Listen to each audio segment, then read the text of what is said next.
കൊല്ലത്ത് ആഭിചാരക്രിയയ്ക്ക് കൂട്ടുനിൽക്കാത്തതിന് ഭാര്യയ്ക്ക് ക്രൂര പീഡനം. ഭാര്യയുടെ മുഖത്ത് തിളച്ച മീൻകറി ഒഴിച്ച് ഭർത്താവ് പൊള്ളിച്ചു.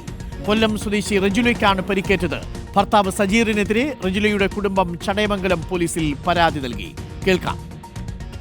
ഉസ്താദിനെ അടുക്ക പോയി കൊണ്ടുവന്ന സാധനം പിന്നെ തലമുടി അഴിച്ചിട്ട് ഇരിക്കാൻ പറഞ്ഞപ്പോഴ് ഞാൻ ഇരുന്ന് കൊടുത്തില്ല. ഞാൻ പ്രതികരിച്ചു. ഉസ്താദിനെ വിളിച്ചുതരാൻ പറഞ്ഞു. ഉസ്താദിന്റെ അടുത്ത് ഞാൻ ദേഷ്യം സംസാരിച്ച് അങ്ങനെ അയാൾ പറഞ്ഞു അത് ചെയ്യണ്ട, കൊച്ചിന് സമ്മതമല്ല, ചെയ്യണ്ടെന്ന് പറഞ്ഞ് ഇന്നലെ ഞാൻ ചെറുതായിട്ട് എനിക്ക് പാടൊന്നും മാറിയില്ല.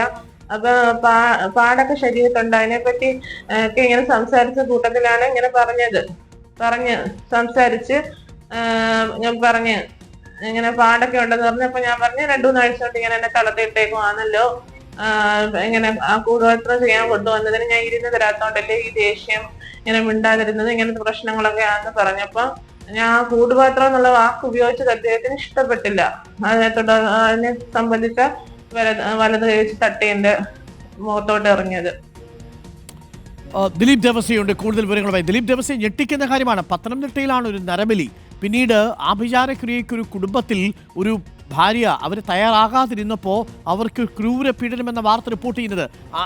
ആരാണ് ഈ ഉസ്താദ്, ആരാണ് ഈ ഭർത്താവ്, അയാൾക്കെതിരെ നടപടിയായിട്ടുണ്ടോ, എന്താണ് നമ്മൾ മനസ്സിലാക്കുന്നത്? ഈ കുടുംബം വല്ലാതെ ഭയന്നുപോയി എന്ന് തോന്നുന്നു അല്ലേ ദിലീപ്? തീർച്ചയായിട്ടും ഡോക്ടർ അരുൺകുമാർ, ഒരു പ്രഭാതത്തിൽ നമുക്ക് പങ്കുവെക്കാൻ പറ്റുന്ന വാർത്തയല്ല. പക്ഷേ ആളുകൾ, ഇത്തരത്തിലുള്ള ആളുകൾ ഇന്നും ജീവിച്ചിരിക്കുന്നുണ്ട് എന്നുള്ള കാര്യങ്ങൾ. ഭാര്യയുടെ ദേഹത്ത് കൂടിയ സാത്താൻ ഒഴിഞ്ഞു പോകുന്നതിന് വേണ്ടിയിട്ടാണ് ഇയാൾ, അതായത് ഭർത്താവ് സജീർ, തൊട്ടടുത്തുള്ള ഒരു ഉസ്താദിനെ കാണുകയും ആ ഉസ്താദ് പറഞ്ഞ ചില അഭിചാര ക്രിയകൾ വീട്ടിൽ നടത്തണമെന്ന് ആവശ്യപ്പെടുകയും ചെയ്തു. ഇതിന് കൂട്ടി നിൽക്കാത്തതാണ് ഈ ഭാര്യയുടെ ദേഹത്ത്, മുഖത്ത് ഈ തിളച്ച മീൻകറി ഒഴിക്കാനുണ്ടായ കാരണം. ഇന്നലെ രാവിലെ 9 മണിയോടുകൂടിയാണ് ഈ സംഭവം ഉണ്ടായത്. കഴിഞ്ഞ ദിവസം ഉസ്താദിനെ കാണുകയും രാവിലെ ചെയ്യേണ്ട ഒരു ക്രിയയുണ്ട്, അഭിചാരക്രിയയുണ്ട്, അതുകൊണ്ട് ഇന്നലെ രാവിലെ ചെയ്യേണ്ടതാണ് എന്ന് പറഞ്ഞുകൊണ്ട് ഇന്നലെ രാവിലെ ഈ റജുലയുടെ 35 വയസ്സുള്ള റജുലയോട് പറയുന്നു മുടി അഴിച്ച് ഒരു സ്റ്റൂളിൽ ഇരിക്കാൻ ആവശ്യപ്പെട്ടു. അങ്ങനെ സ്റ്റൂളിൽ ഇരിക്കാത്ത കാരണം കൊണ്ടും അത് നിരസിച്ചതും ഉസ്താദിൻ്റെ ക്രിയകൾ പറ്റില്ല എന്ന് പറഞ്ഞതുമാണ്. അത് അന്ധവിശ്വാസമാണെന്നെല്ലാം പറഞ്ഞതുകൊണ്ട് ആണ് ഇതിപ്പോൾ ഒരു കൂടോത്രമാണ് എന്ന് പറഞ്ഞതാണ് ഇയാളെ പ്രകോപിക്കാൻ കാരണം. അത് ഇയാൾ കയ്യിൽ കിട്ടിയ അത് തിളച്ചിരിക്കുന്ന മീൻകറി എടുത്ത് ഈ സ്ത്രീയുടെ മുഖത്തൊഴിക്കുകയായിരുന്നു. ഗുരുതരമായി പൊള്ളലേറ്റ ഈ സ്ത്രീ കരഞ്ഞ് അപ്പോഴേക്കും അയൽവാസികളും ബന്ധുക്കളും എത്തി ഇവരെ അഞ്ചലിലെ ആശുപത്രിയിൽ കൊണ്ടുപോകുകയായിരുന്നു. അവിടെ വെച്ച് ഡോക്ടർമാരാണ് പോലീസിൽ വിവരം അറിയിക്കും. തുടർന്ന് ഈ ബന്ധുക്കളുടെ പരാതിയിൽ ചടയമംഗലം പോലീസ് ഇപ്പോൾ കേസെടുക്കുകയും ചെയ്തിട്ടുണ്ട്. എന്തായാലും സജീറിനെയും ഒപ്പം തന്നെ ഈ ഉസ്താദിനെയും കണ്ടുകിട്ടേണ്ടതുണ്ട്. നമ്മളിപ്പോൾ അഞ്ചൽ പോലീസുമായി ബന്ധപ്പെട്ടപ്പോൾ ഇവർ പറഞ്ഞിരിക്കുന്നത് ഒരു ഉസ്താദ് നൽകുന്ന ചില നിർദ്ദേശങ്ങളുണ്ട്. ഈ നിർദ്ദേശങ്ങളാണ് ഭർത്താവ് സജീർ ഇത്രയും കാലം കൈക്കൊണ്ടു പോകുന്നത്. ഭാര്യ ചൂടാകുന്നതും ഭാര്യ പിണങ്ങിപ്പോകുന്നതിനെല്ലാം കാരണം ഈ ഭാര്യയുടെ ദേഹത്തൊരു സാത്താൻ കൂടിയിട്ടുണ്ട്. ആ സാത്താനെ ഒഴിഞ്ഞു പോകാൻ വേണ്ടിയിട്ടുള്ള ഒരു ആഭിചാര ക്രിയയ്ക്ക് വേണ്ടിയിട്ടാണ് ഈ സജീർ നിരന്തരം ഈ ഉസ്താദിനെ കാണാൻ പോകുകയും ചെയ്തത്. അങ്ങനെ ഉസ്താദിൻ്റെ നിർദ്ദേശപ്രകാരം നിർദ്ദേശിച്ച ആഭിചാര ക്രിയയ്ക്ക് കൂട്ടുനിൽക്കാത്തത് കൊണ്ടാണ് ഇപ്പോൾ ഈ റജുല എന്ന് പറയുന്ന 35 വയസ്സുകാരിയുടെ മുഖത്തേക്ക് മീൻകറി ഒഴിച്ച്, അത് തിളച്ചിരിക്കുന്ന മീൻകറി ഒഴിച്ച് പൊള്ളിക്കുകയും ചെയ്ത്.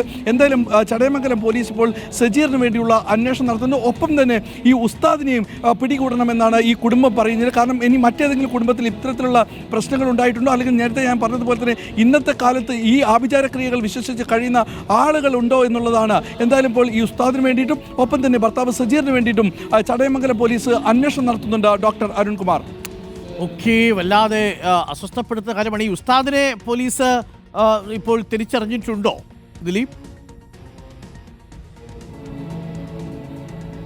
ഡോക്ടർ അരുൺകുമാർ, നമ്മൾ ഇക്കാര്യം പോലീസുമായി ബന്ധപ്പെട്ടപ്പോൾ ഇവർ പറഞ്ഞ ഉസ്താദ്, അതായത് ഒരു ഉസ്താദ് എന്ന് പറഞ്ഞ പേര് മാത്രമേ ഉള്ളൂ. ബാക്കിയുള്ള വിവരങ്ങൾ കിട്ടണമെങ്കിൽ ഈ സജീറിനെ ആ പോലീസിന് കസ്റ്റഡിയിൽ എടുക്കേണ്ടതുണ്ട്. അങ്ങനെയാണ് ഈ ഉസ്താദിൻ്റെ കൂടുതൽ വിവരങ്ങൾ ലഭ്യമാകുകയുള്ളൂ. ഇപ്പോൾ ഈ കുടുംബം പറയുന്നത് വെച്ചാൽ ഈ കുടുംബത്തിൻ്റെ, അതായത് റജുലയുടെയും സജീറിൻ്റെയും കുടുംബ പ്രശ്നങ്ങളിൽ നിർദ്ദേശങ്ങൾ നൽകുകയും അവരുടെ കുടുംബം എങ്ങനെ പോകണമെന്നുള്ള കാര്യങ്ങളടക്കം പറയുന്നത് ഈ ഉസ്താദ് ആണ്. ഉസ്താദിനെ വിശ്വസിച്ചുകൊണ്ട് ഉസ്താദ് പറയുന്ന ചില ആഭിചാര ക്രിയകളെല്ലാം തന്നെ ഈ സജീർ നടത്താറുണ്ടായിരുന്നു. അവരുടെ മുഖം ഐഡന്റിറ്റി പുറത്തു വരുന്നുള്ളതുകൊണ്ടാണ്.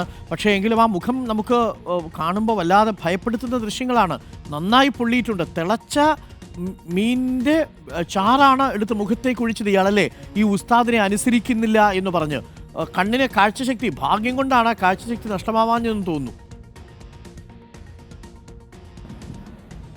ഡോക്ടർ അരുൺകുമാർ, ഈ ഉസ്താദിൻ്റെ കൂടോത്രം എന്ന് പറഞ്ഞ ഒരൊറ്റ കാരണം കൊണ്ടാണ് ഇപ്പോൾ ഈ ഭാര്യ റജുലയുടെ മുഖത്തേക്ക് ദേഹത്തേക്ക് ഈ മീൻകറി ഒഴിച്ചത്. മീൻകറി ഒഴിക്കും നമ്മളിപ്പോൾ മുഖം മാത്രമല്ല, ഒരു സ്ത്രീക്ക് ആ കഴുത്തും അതിൻ്റെ താഴ്ഭാഗത്തെ ചെസ്റ്റിലെല്ലാം തന്നെ ഈ പൊള്ളലേറ്റിട്ടുണ്ട് എന്നുള്ളതാണ്. ഗുരുതരമായി ഈ സ്ത്രീക്ക് പൊള്ളലേറ്റിട്ടുണ്ട്. ഈ അവസ്ഥ കണ്ട ഡോക്ടർമാരാണ് ഇത് പോലീസിനെ അറിയിക്കണമെന്നുള്ള കാര്യം ഈ കുടുംബം പറയുകയും ചെയ്തു. കുടുംബമായി മുന്നോട്ട് പോകട്ടെ. പക്ഷേ ഇവരുടെ അവസ്ഥകൾ കണ്ട് ഇവരുടെ കാര്യങ്ങൾ പറഞ്ഞ് ഈ ഉസ്താദിൻ്റെ കാര്യങ്ങൾ അടക്കം പറഞ്ഞപ്പോൾ ഡോക്ടർമാരാണ് പോലീസിനെ അറിയിക്കണമെന്നുള്ള നിർദ്ദേശം നൽകും. പോലീസ് ചടയമംഗലം പോലീസിന് വിവരം ആദ്യം അറിയിച്ചത് അഞ്ചലിലെ പോലീസുകാരാണ്. പിന്നീടാണ് കുടുംബം രേഖാമൂലം പരാതി നൽകുകയും ചെയ്തത്.